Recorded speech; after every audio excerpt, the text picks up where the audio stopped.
It's nice to see you too. Look, I'm here actually to apply for a job. But I've got to be honest with you, it's not the job I want. I don't want to be leader of the opposition. I want to be Prime Minister.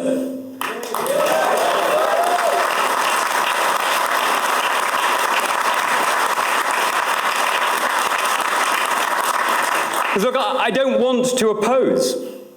I want to govern. But first we need to change. Because while people may sometimes vote for a party they don't always love, and sometimes they'll vote for a programme that they don't fully agree with, they will never vote for a party that they've stopped taking seriously. Now that's why I'm standing. I will make the Conservative Party a serious force again. I will make us respected for our experience and our realism, admired for our integrity, acknowledged for our achievements, and given credit for seeing the errors that we may make and correcting them.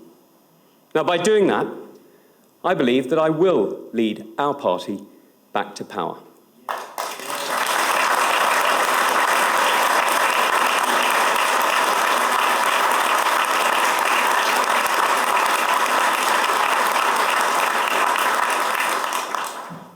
Now, my campaign will be sober.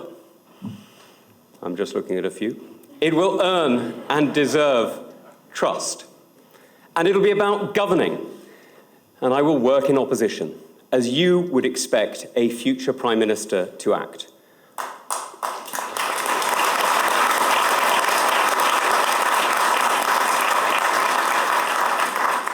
Because what I've learned about leadership, about fighting for liberty and protecting our security, I didn't learn in Westminster, but in the army. And I won't be playing politics. I know that integrity matters. So I want to start with an apology. The Conservative Party owed you better. Politics is not a game. And we all know the cost when government isn't sober and serious. We saw it in the lives lost in Afghanistan, and then in that wasted chaos of that withdrawal. We saw it during COVID, not just in the lost years of education that cost so many, or the opportunities missed, nor even in the grief for lost loved ones, or those left to cope alone, but through the disrespect and the double standards. Now, like you, I witnessed the recent political trauma with a combination of depression and anger. I witnessed the failed coups and the successful ones, and I saw duty give way to ego. And that's why I'm standing before you today. Because this country can change. We must change. And Britain deserves better. And we need a different government. One that will serve our country with conviction and act for you. One that remembers the core duty of the state. And I believe that message is simple. My mission is the happiness and prosperity of the British people. Now, let me say that again to be absolutely clear.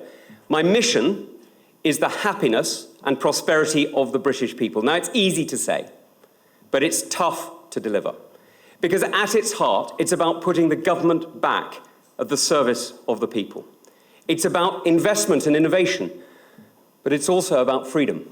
Freedom to succeed, and yes, freedom to fail. It's about a commitment to grow our economy and to see our people prosper. And that's why this election, it's not just a coronation, it's not just a referendum on immigration or any other policy, it's not just a chance to refight old battles. That's all the politics of the past. What we are doing is we are choosing a new leader who sees clearly the challenges that we face.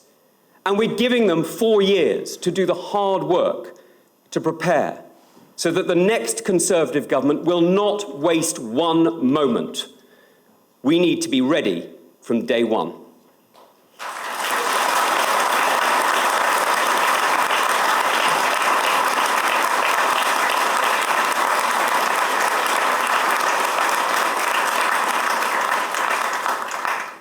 Now, the last great economic transformation that our country saw was in the 1980s. Some of you will remember it well. It's time for a new Conservative revolution. Since those changes, Britain's creeping bureaucracy has returned, and it's stifling growth, and it's smothering opportunity. And we need to clear back those cobwebs so that once again our economy, and most importantly, of course, our people, can breathe free and make our country grow again. Now, we have some of the most creative and entrepreneurial people in the world, but without freedom, no one can prosper. Now, I'm standing because we need leadership, and we need to deliver that vision. And as leader, I will bring back the honest, the responsible state, one that serves you, one that leads the changes that we need and that acts on its word. And that's what I'll deliver, not just as leader of the Conservative Party, but as Prime Minister of this amazing United Kingdom. Now, I will set out the agenda for us to win back trust. And I'm optimistic for the future because I know that this country's history and culture have been built on the strongest possible foundations for success. And that's why I will lead in opposition as I will govern in office. I will listen to the serious ideas that come to us and support those who champion what is best for our country. I will win back younger voters, and I will deliver on these 4 objectives. First, I will rebuild the connections between and within England, Scotland, Wales and Northern Ireland to see our shared economy grow. The government can't pull a lever, but it can release a brake. We can invest in infrastructure and recognise that what Ben Houchen has delivered in Teesside proves that Conservatives can deliver and can win across the United Kingdom. We know that the state has a role to create the environment for long-term investment, and that's what allows enterprise to take risks and to flourish. Because government doesn't create jobs. We all know that. But it can enable others to.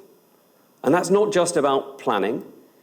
It's about everything, from lower energy costs and better transportation to infrastructure, education and transport.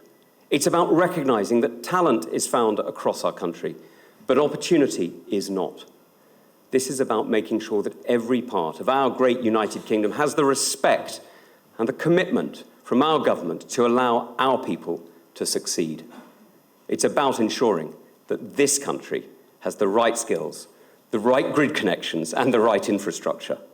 We are already a nation of entrepreneurs. We already have more startups each year than anywhere else in Europe. And we also have more unicorns than my daughter has drawn on the walls of her bedroom. But our overregulation has made pensioners poorer by reducing savings returns, and it's drained the pools of capital we need to grow global leaders. Now, I'm going to draw lessons from Australia and Canada, where private savings and public investment have seen resilience and investment in infrastructure grow. And I will sunset the rules that are constraining smaller firms from innovating and competing. After all, we did not successfully roll back the frontiers of the state a generation ago, only to see them reimposed by stealth through regulation. We need to be bolder, much bolder, about setting the conditions for success and be even more determined to deliver the new Conservative revolution that we need. Now, that's the only way that we will grow the economy that we need to keep us protected at home. Because make no mistake, when we invest, we're investing in ourselves, but to keep us safe in a dangerous world. And that brings me to my second point. Let's be clear. The purpose of British foreign policy is to keep the British people safe and prosperous. That's it. Nothing more. It's not to play games. It's not to study the Afghan tribes, no matter how interesting some of us may find them. And it's not to virtue signal. We must be completely focused on putting our own people first. Now, of course, this doesn't mean Britain alone. We need partners and allies to keep us safe. From NATO, Lancaster House, the Five Eyes Alliance, to the CPTPP and AUKUS, our partnerships protect us. and they all matter. Alongside our allies in Europe, we're supporting Ukraine. But that should never come second to our own interests. Now, no one else would do differently. So let's focus on what we really need. We need to use our own armed forces and intelligence services to go further in fighting that modern scourge, that modern version of the slave trade, human trafficking. We need to go further in making sure our defense is strong and our people are safe. Because our strength matters. And that's why investing in defense is not a choice like with other budget lines. It's not a decision we can make on our own. Our enemies and our allies set the conditions that we have to adapt to. They help determine what we must spend.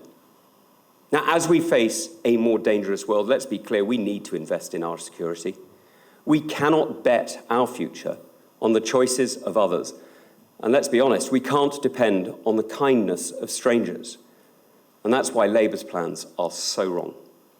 They're planning to draw down our defences, to close off technology, and to reduce our protection. We need to make it absolutely clear that we will defend our national security and be clear about planning for 3% of our GDP to be spent on our national security.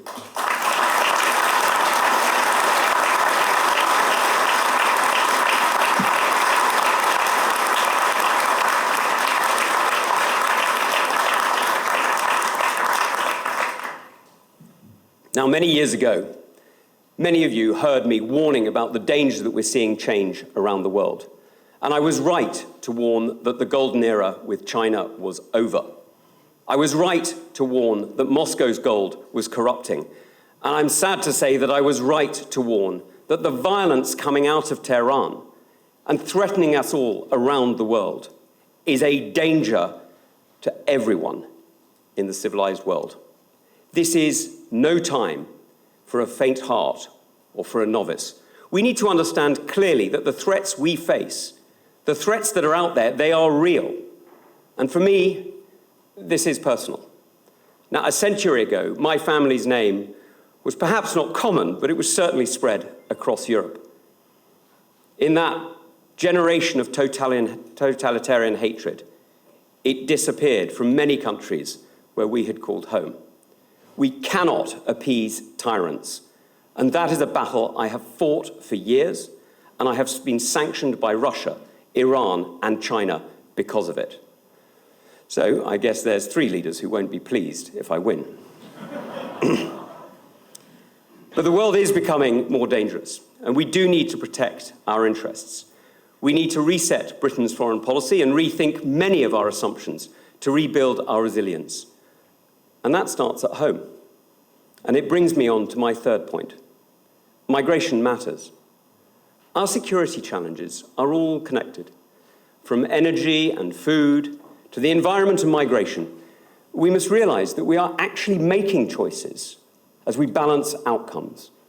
And we've got to be honest with the British people about the decisions we're taking and the choices we're making. High levels of low-skilled migrants are a choice. We allowed businesses to underinvest in skills and to make up for it by hiring from abroad. We allowed a culture to develop that saw people opt out of work.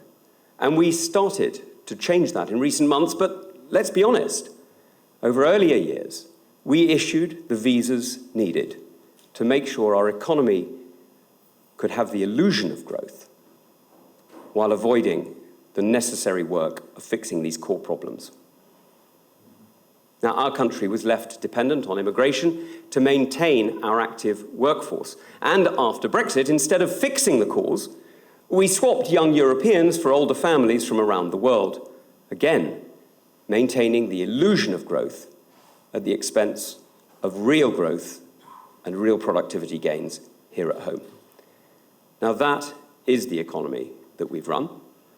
That is the system that we have, and that's why migrant numbers are higher than ever before. And we've left ourselves with an invidious trade-off between immigration and the economic growth necessary to fund our public services. That's why there isn't a quick fix to this question. because we can only change the migration numbers and truly grow the economy that people feel, the money they earn, the cash in their pocket, if we're serious and honest about the choices we need to make. And it's just not true to say that one bill or one treaty could do that. We need to rethink our entire economy and invest, of course, in automation and training. But that alone isn't enough. We need to go much further. We need to make sure housing is affordable and transport connects people to jobs. And perhaps most of all, we need to change the culture amongst those who have been left idle and ignored, and amongst those who've been willing to leave them there. Now, I will be serious about leadership. I will connect policies and recognize complexity.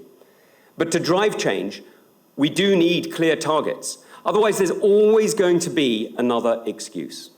So under my leadership, the maximum level of non-British net migration will be capped at 100,000 people a year.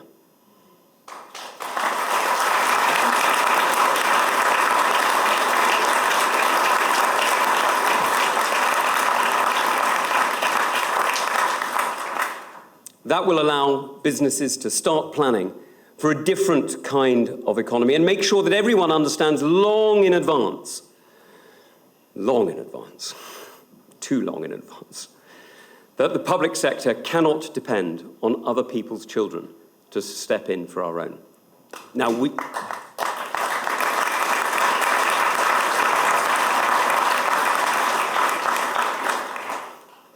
we need to begin that change now. We need to make these 4 years of opposition count, because we need to stand up for the rights of our citizens, and we need to make sure we're standing up against those who try to harm us.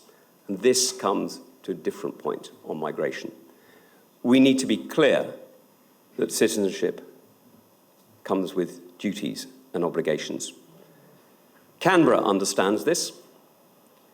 Australia recently expelled migrants who committed serious crimes, and those who were naturalised citizens were stripped of that citizenship. Last week, Germany, a country that obeys many of the same rules as us, deported 28 serious criminals back to Afghanistan. Now, where there are obstacles to us doing the same, we must remove them. The British people should never have their rights trumped by the rights of criminals who have come to do them harm.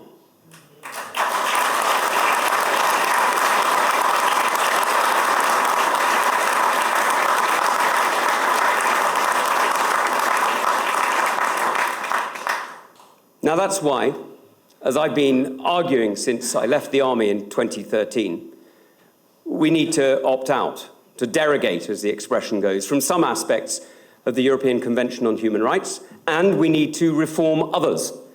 And if we can't achieve what we need to in a reasonable time frame, we need to be prepared. I am prepared to leave. I am absolutely serious about my commitment to our security.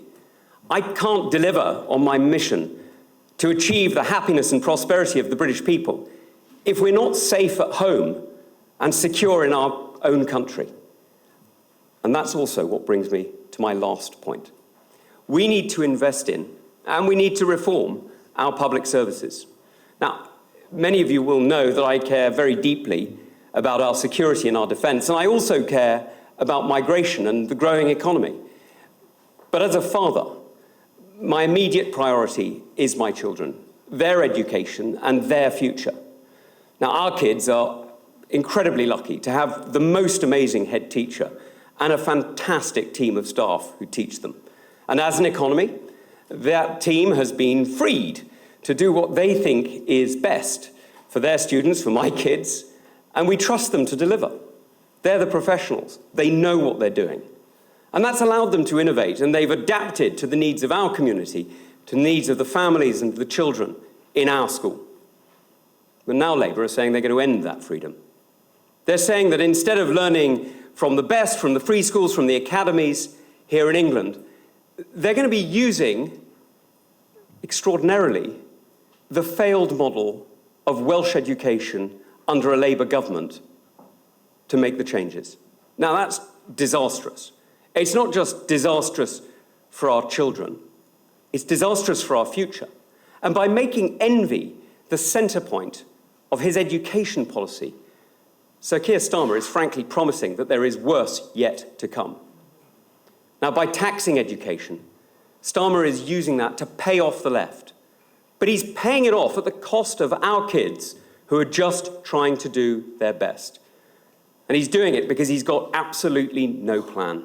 He's got no plan for where he'll get the money from that it's going to cost to make this change. He's got no plan for where the kids are going to go when their parents can no longer afford the school. And he's got no plan to address what is clearly going to be the challenges that come out of what's one of the most vindictive policies that we've seen from a British government in generations.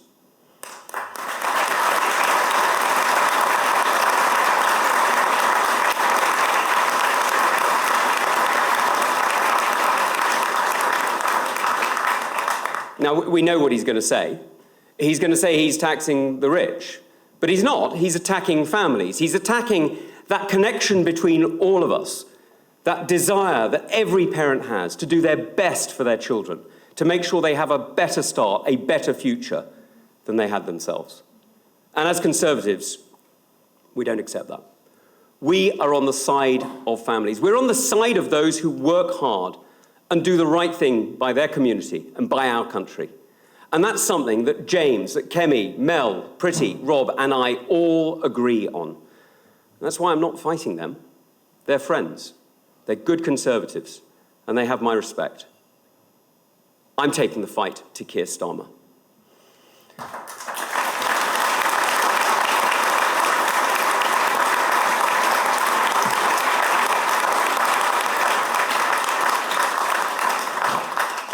Now, all I've heard from Sir Keir recently is negativity, despair, and fear, and frankly, that's when he's talking about Angela Rayner. What I hear about the country is just him talking Britain down, because he has no idea how to build this great country up. And he's right when he says that there's a tough road ahead. That's because, despite his massive majority, he's got absolutely no idea what he's doing. He doesn't even know what his MPs are doing. And after dropping Corbyn and reinventing himself as the heir to Blair or to Brown or to, well, anyone, frankly, Keir Starmer is now only concerned with paying off the promises that he made to achieve power. Not to the country, no, to his party. He's bribed his union paymasters and made pensioners pay for it. And he's made strikes the bargaining tool of choice. You're going to have to be really rich before you can afford to vote Labour again. And it's no wonder he's preparing us for this bleak future, because he's already abandoned the country to the hard left. When he took down that portrait of Margaret Thatcher in Number 10, it wasn't just some sort of cheap political stunt that was beneath the dignity of Tony Blair and Gordon Brown. They didn't stoop to it. In fact, they invited Margaret Thatcher into Number 10. No, it was a rejection of the reforms that she brought in that empowered our citizens, that saw power going out back to the people and saw opportunity and aspiration championed. He's abandoned all of that. He doesn't believe in the future, and he's abandoning the growth that we all need. That's going to cost us all. And it's going to cost none more than my friend's daughter, who has worked incredibly hard and won a scholarship to dance at the Royal School of Ballet. But because they're not a rich family, and because they depend on a scholarship and non-reduced fees, it's demanded sacrifices. Well, this tax, this grasping of Keir Starmer's political envy, is going to make it unaffordable for them and no doubt for many other families. And while they are sacrificing, as all families do, Keir Starmer is making it harder for them. Now, that's who I'm in politics for. I'm in politics not for the games, not for the ideology, but for people. I'm in politics to support families and to serve our friends and our neighbours. I'm in politics because making our country safe and our people happy is the prime mission of any government. And we need our government to be there beside us. We need it to be there when we need it. But now we're starting to see our government control us. And that doesn't just take our liberty.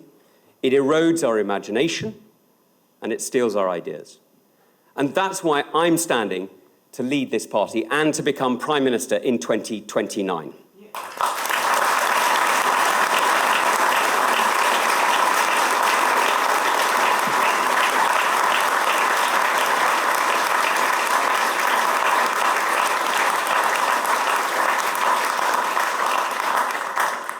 So let me be clear.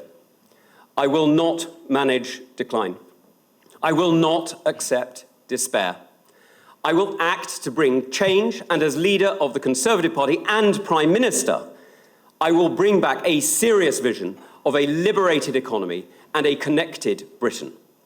I will draw lessons from Conservative leaders across the country and around the world, and I will deliver the Conservative revolution that we have for so long needed. Now, I will be serious, I will be honest and determined to make us stronger at home and abroad. And I will serve, I will lead, and I will act to make us better. I will work hard to regain your trust and to serve our great country, as I always have. And the best apology I can offer the past is the promise of better leadership and a better future. And that is what I will always do.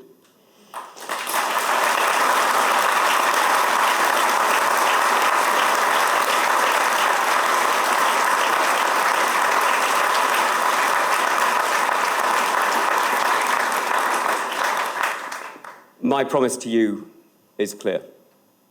My mission is simple, and I will always act in the interests of my children and yours.